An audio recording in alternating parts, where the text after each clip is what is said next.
Mes chers compatriotes, il m'est un difficile ouvrage en cette fin d'année de m'adresser à vous tellement la colère et la honte me tenaillent.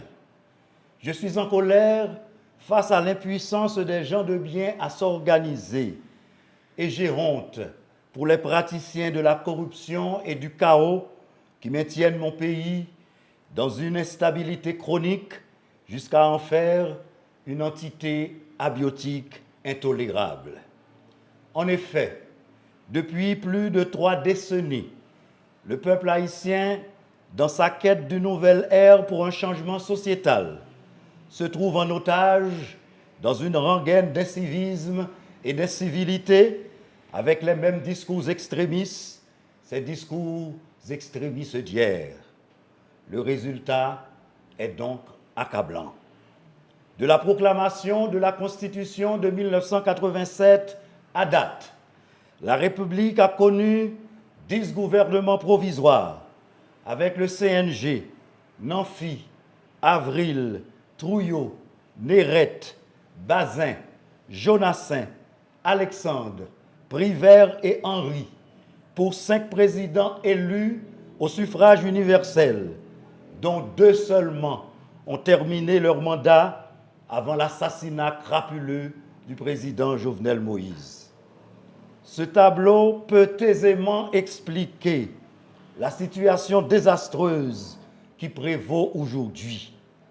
La mort est donc l'alternative la plus sûre dans un pays où les pauvres rançonnent et tuent leurs semblables plus pauvres, aussi un pays où la misère et la richesse se côtoient quotidiennement sans jamais se parler. Pendant tant ça, peuple achita tant qu'une colonne zombie attend qu'il les ingléndo terroristes ap vin touyer. Yon quartier ap veillé qu'il est y a débarqué sur yo pour yo chaper pour yo. Yon dividal entrepreneur, cultivateur, marchand ak artisan, obligé payer pour marchandises yo circuler et puis pour business yo papiller. C'est une économie criminelle qui s'est développée. Un pays sans président, sans parlement, sans constitution qui a appliqué. Un pays côté l'armée avec la police, semblé avec des cibreka qui a veillé soleil pour y ouvrir parapluie. Un pays côté cochon a flâné gros journée sous pile fatra, dans boule figure, une bonne autorité qui a monté descendre avec sirène.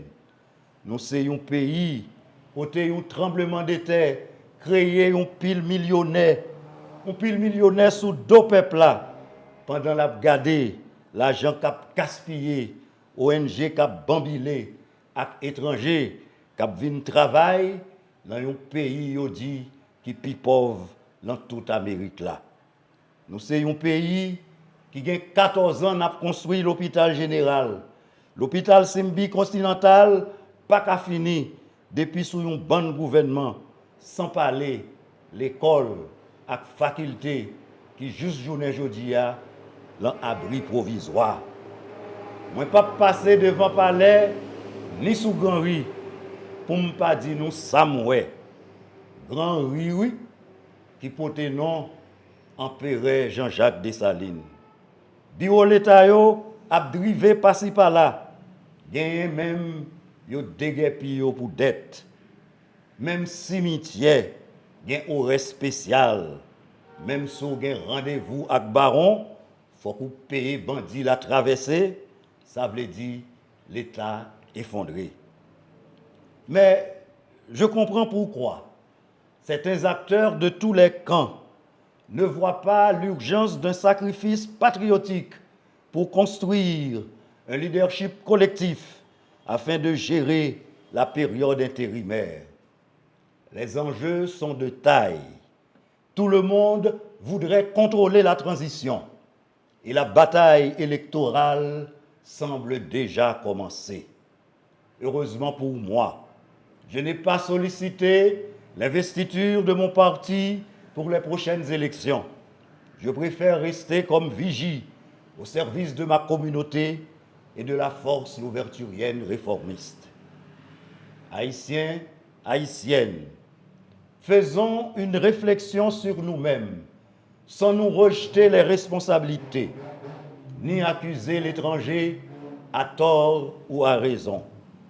Si nous acceptons le principe que tout événement affectif se mue en complexe, il n'est pas négligeable de penser qu'une bonne fraction de nos élites remuantes soit frappée d'une quelconque pathologie qui entrave leur comportement ordinaire jusqu'à sombrer dans l'inaction stérile ou dans la démesure d'une affirmation de soi.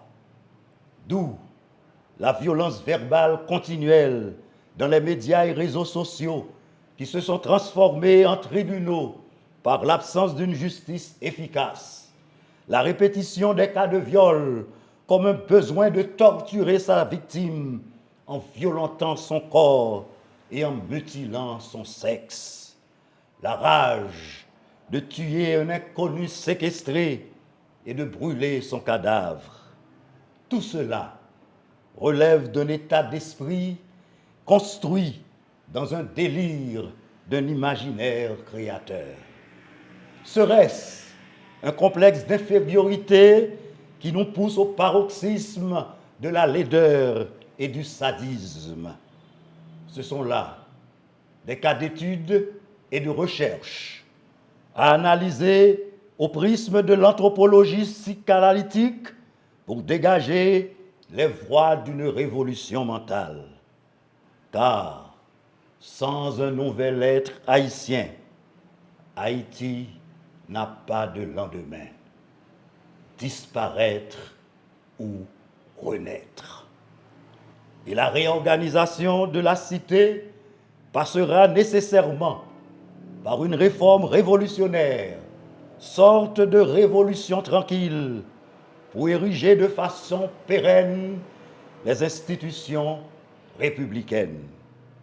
Haïti est le seul pays de la planète à s'affranchir par ses propres moyens de l'esclavage, à assassiner son libérateur et à dédommager ses bourreaux. Mais on ne refait pas l'histoire. Essuyons le tableau. Haïtiens, Haïtiennes, le pays doit cesser les vieilles querelles, noirs, mulâtres, paysans, citadins, et les élites doivent cesser d'avoir peur de la jeunesse et de la diaspora, réservoir inépuisable pour la nouvelle Haïti. C'est le vœu que je formule à vous toutes et à vous tous pour atteindre l'année 2024 dans de meilleures dispositions, à 25 ans du centenaire de l'exposition universelle organisée jadis par feu le président Léon Dumarsais estimé dans cette capitale bientôt tricentenaire. Au peuple haïtien, je dis bon combat. Ensemble, maintenant.